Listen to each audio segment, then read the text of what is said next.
Kris Bryant signs a huge 7-year, $182 million contract with the Rockies. Colorado finally gets a third baseman. They've never, ever had a good one. Wait a minute. They traded away Nolan Arenado just last year because they wouldn't give him a similar contract. The franchise is absolutely perplexing everyone on the planet. Make sense of this for me, Garion.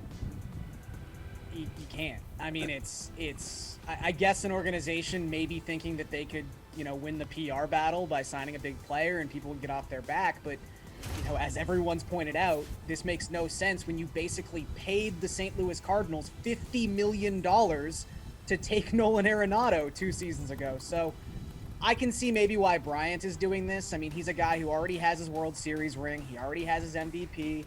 Go out to Colorado for 8 seasons or 7 seasons and just hit 35 home runs a year. Really pad those counting stats, man. Get that Hall of Fame case going. But I don't know. Like, this makes absolutely no sense. Bryant will probably be traded before the end of this contract. It's just ridiculous. And I will say, too, Bryant actually had a really, I don't want to say bad, but like average final 4 months of the season. It's probably fixed by going to Colorado, but there are some definite concerns there. All right, go ahead, Nick. Try to make sense of it.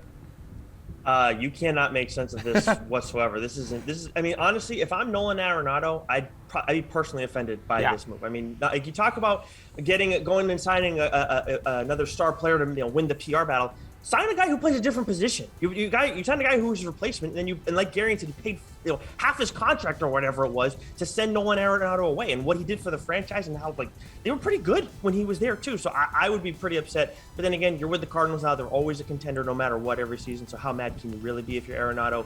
One thing the Rockies is like a contender in the division and everything. I mean, come on, what was it, like plus 10,000 or whatever? Yeah. Probably got worse when they added Bryant. But I would look at Bryant's home run totals on DraftKings Sportsbook when those go live, because that'll be an interesting prop over the course of the season.